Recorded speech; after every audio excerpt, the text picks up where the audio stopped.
안녕하세요. 저희는 김혜인, 이현정입니다. 저희는 선사시대에도 수학이 있다는 사실을 알게 된 후 이것에 대해서 더 깊이 조사해 보았습니다. 그럼 지금부터 저희가 조사한 내용을 보러 가시죠. 선사시대라고 하면 무엇이 가장 먼저 떠오르시나요? 우리가 역사 시간에 마르고 닳도록 배웠던 빗살무늬 토기를 떠오르실 수도 있습니다. 그런데 신석기 시대에 유용하게 사용되었다고 알려진 빗살무늬 토기 속에서도 수학이 담겨져 있다는 것을 아시나요? 아시고 계신다면 이 토기는 꽤나 섬세하게 제작된 토기라는 것도 알고 계실 겁니다. 빗살무늬 토기는 이렇게 흙 속에 파묻혀 있는 형태로 이용됐었는데요. 이 토기 안에 곡식을 담아 보관했었던 것입니다. 그런데 이 곡식들이 흘러내리지 않기 위해서는 위에가 평평했어야 했고, 그렇기 위해선 좌우가 대칭되어야겠지요?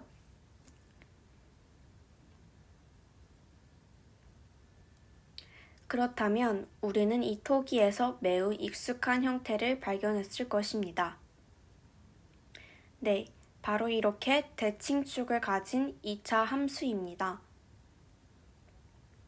기울어지지 않고 평평하게 유지되기 위한 과정이 2차 함수의 그래프와 매우 유사합니다. 대칭축을 중심으로 대칭을 유지하여 안정된 형태를 보여주는 원리를 바탕으로 만들어졌다는 것입니다. 현대 우리 사회에서는 1, 2, 3, 4와 같은 숫자 체계가 굉장히 잘 잡혀 있습니다. 하지만 숫자도 개수를 표현한 문자이기 때문에 선사시대에는 이를 이용할 수 없었습니다. 그렇다면 선사시대 사람들은 물체의 개수를 뭐라고 표현했을까요? 흔히 알려져 있는 십진법 말고 다른 방법 하나를 알려드리겠습니다. 예를 들어 물체가 3개가 있고 이 개수를 다른 사람에게 알려주고 싶을 때 자신이 본 물체의 개수만큼 쉽게 가지고 다닐 수 있는 돌멩이를 준비합니다. 그리고 준비한 이 돌멩이 3개를 다른 사람에게 보여준다면 그 사람은 저기 물체가 3개만큼 있구나를 금세 알아차릴 수 있을 것입니다. 이 원리는 우리가 잘 알고 있는 개념의 1대1 대응이 등장하는 것인데요. 물체와 돌멩이를 각각 1대1 대응하여 수를 표현한 아주 흥미로운 방법입니다. 선사시대의 사람들이 수학하면 왠지 바디랭귀지나 손가락으로 세개 같은 것만 생각나지 않으신가요? 사실 그건 우리의 편견입니다. 그 당시에도 수학을 위한 전문적인 도구가 있었던 것이죠. 3번째 손가락이니까 3개였나 같은 고차원적인 생각은 그 당시에도 없었습니다. 이러한 고차원적인 도구로는 엄대가 있는데요. 지금 보고 계신 이 엄대는 개코 원숭이의 종아리 뼈를 깎아서 만든 것으로 총 29개의 눈금이 새겨져 있었습니다. 이와 같은 엄대는 물건을 셀 때마다 각 경으로 표시하기 위해 뼈나 뿔, 나무로 된 막대기에 눈금을 새긴 것입니다.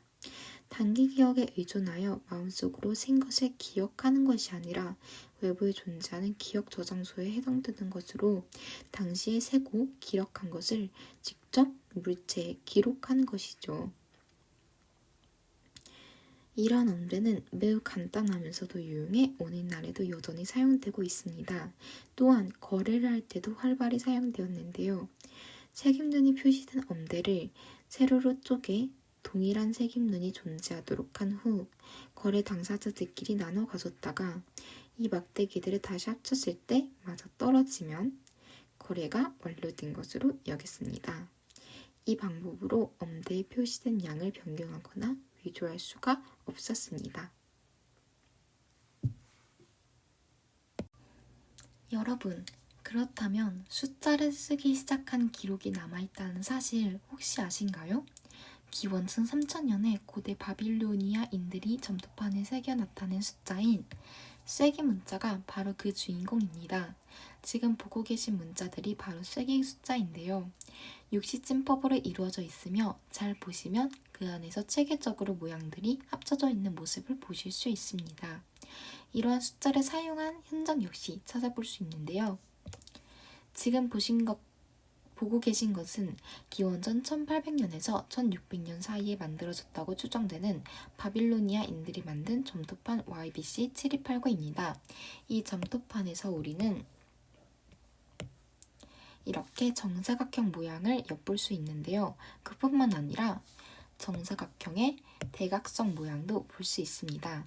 여기서 더 놀라운 것은 지금 전도판에 새겨진 이 무늬들 보이시죠? 이 무늬들이 아까 보신 쐐기 문자인데요. 이 쐐기 문자들을 조합해보면 바로 이 대각선의 길이가 나온다고 합니다. 신기하죠? 그렇다면 고대인들의 덧셈과 뺄셈에 대해서도 알아볼 수 있을 것 같은데요. 이번에는 오스트레일리아 원주민인 구물갈족의 이야기입니다.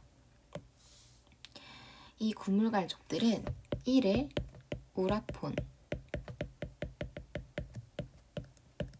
이라고 표현했고 2를 우카사르